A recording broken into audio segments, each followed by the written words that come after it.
ओम नमो भगवते वासुदेवाय नमः। आप सभी का दिन शुभ हो। उम्मीद है आपने इससे पहले का अध्याय सुना होगा जिसमें आपने जाना था जब मैधावी मुनि की मृत्यु हो गई तब उनकी कन्या बहुत शोक कर रही थी। ऐसे में कुछ समय बाद उनके आश्रम में दुर्वासा ऋषि पहुंचे। उन्हें देखकर मैधावी मुनि की कन्या उनसे कहने लगी, हे तपोनिधे, मेरे दुख को आप शीघ्र ही दूर कीजिए। मेरे साथ विवाह करने के लिए कोई भी तैयार नहीं होता है और इस समय अगर मेरा विवाह नहीं हुआ तो मैं मर जाऊंगी। तब इस प्रकार की वृद्धा कन्या ने दुर्वासा ऋषि के सामने व्यक्त की और फिर दुर्वासा ऋषि ने उस कन्या की बात सुनकर जो कुछ भी कहा उसका वृत्तांत आज सब सुनेंगे। इसका वृत्तांत सुनकर देवासी नारद ने श्री नारायण से कहा, हे तपोनिधे, परम क्रोधी दुर्वासा ऋषि ने विचार करके उस कन्या से क्या उपदेश दिया, आप मुझसे कहिए।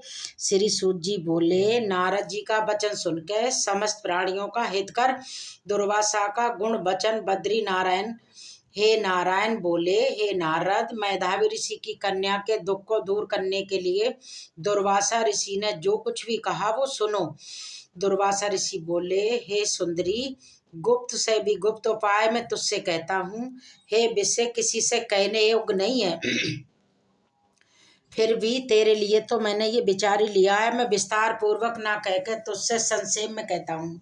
हे सुबुद्धे, इस मास से तीसरा मास जो आएगा वो पुरुषोत्तम मास है। इस मास में तीर्थ में स्नान कर मनुष्य ब्रह्म हत्या से मुक्त हो जाता है। हे सुंदरी, कार्तिक आदि 12 मासों में इस पुरुषोत्तम मास के बराबर कोई मास नहीं है। जितने मास और पक्ष और पर्व हैं वे सब पुरुषोत्तम मास की 16वीं कला के बराबर भी नहीं है।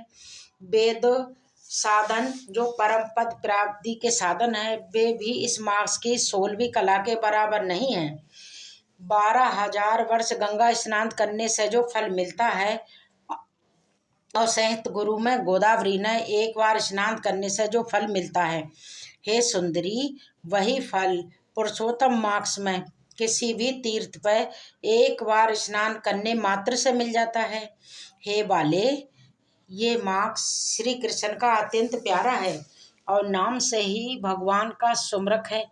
इस मास में पुरुषोत्तम भगवान की सेवा पूजा करने से सभी कामनाएं सिद्ध होती हैं। इसलिए इस पुरुषोत्तम मास का तू शीघ्र व्रत कर। पुरुषोत्तम भगवान की तरह प्रशंसा पूर्वक मैंने भी इस मास की सेवा की है।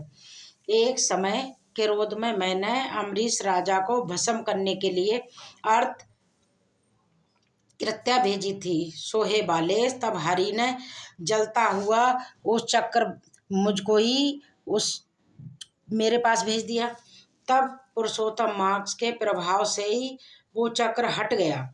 हे सुंदरी, वो चक्र त्रिलोकी को भस्म करने का सामर्थ्य रखने वाला जब मेरे पास आकर खाली चला गया तब मुझे बड़ा स्नेह हुआ। इसलिए हे सुबुद्धे, तू श्री पुरुषोत्तम मास का व्रत कर।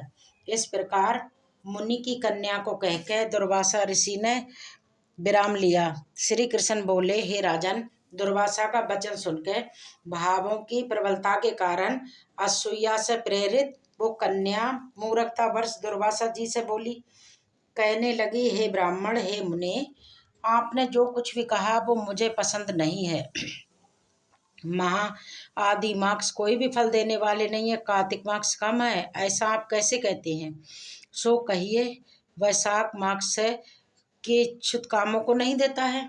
सुभाष आदि से लेकर सभी देवता सेवा करने पर क्या फल नहीं देते हैं? अथवा पृथ्वी पर प्रत्यक्ष देव सूर्य और जगत की माता देवी क्या सभी कामना को देने वाले नहीं हैं? श्री गणेश क्या सेवा पाकर इच्छुक वर नहीं देते? यदि बात लोगों को सर्वादि देवताओं को भी सबको उल्लंघन करके पुरुषोत्तम मास की प्रशंसा करते क्या आपको लज्जा नहीं आती? और हे मुने, ये मास तो बड़ा ही मलिन और सभी कामों में निंदित है। हे मुनोस, रवि की संक्रांत को मास को श्रेष्ठ कैसे कह सकते हैं? सभी दुखों को छुड़ाने वाले परम श्री हरि को मैं जानती हूँ। हे देव, दिन रात श्री हरि का चिंतन करती मैं जानकी पति श्री राम, पार्वती पति श्री शंकर जी के सिवाय किसी और को नहीं देखती हूँ। हे विपेंद्र, अन्य कोई भी देवता ऐसा नहीं है जो मेरे इस दुख को दूर करे। इसलिए हे मुनि, इन सब फलदाताओं को छोड़ के भला आप कैसे इस मलमाक्ष की स्तुति कर रहे हैं। इस प्रकार ब्राह्मण कन्या का कहा सुन के दुर्वासा मुनि शरीर से एकदम जार्जुल्यमान हो गए। मारे क्रोध के उनकी आंखें लाल हो गईं। इस प्रकार क्रोध आने पर भी कृपा करके मित्र की कन्या को श्राप नहीं दिया और सोचने लगे कि ये तो मूर्खा है, हिताहित को नहीं जानती है और अभी इसकी बुद्धि भी पूर्ण नहीं है। पुरुषोत्तम मार्क्स के महत्म का विद्वानों को भी नहीं पता है, तो थोड़ी बुद्धि वाले पुरुष और विशेष कुमारियों को तो भला हो ही कहाँ से सकता है। ये कुमारी कन्या माता पिता से रहित दुखाग्नि से जली हुई है, अतः आदि उग्र मेरे श्राप को भला कैसे सहन कर सकती है। इस प्रकार सोच कर कृपा से मन में उठे क्रोध को दुर्वासा जी ने शांत किया और सुस्त हो गए। दुर्वासा मुनि उस अति विरबल कन्या से बोले, हे मित्र पुत्री, तेरे ऊपर मेरा कुछ भी क्रोध नहीं है।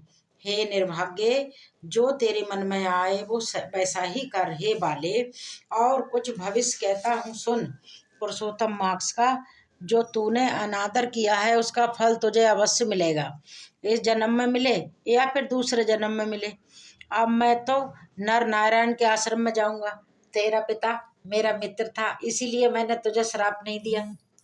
तू बाल भाव के कारण अपने स्वभाव से और हिताहित को नहीं जानती है, स्वभाव से भविष्य को नहीं टाल सकता है।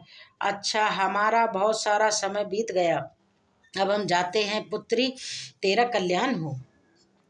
भगवान श्री कृष्ण बोले। ऐसा कहकर महाक्रोधित दुर्वासा ऋषि शीघ्र ही चले गए। दुर्वासा ऋषि के जाते ही पुरुषोत्तम मार्क्स की अपेक्षा करने के खातिर कन्या निष्प्रभाव हो गई। इसके बाद बहुत देर तक कन्या ने सोच विचार कर वो निश्चय किया कि देवताओं की भी देवता, तत्काल फल देने वाले पार्वतीपति शिव जी की तप द्वारा आराधना करूंगी। हे राजन, मेधावी ऋषि की कन्या मनसा इस प्रकार निश्चय कर अपने आश्रम में ही रहकर भगवान शंकर की कठिन तपस्या करने में लीन हो गई।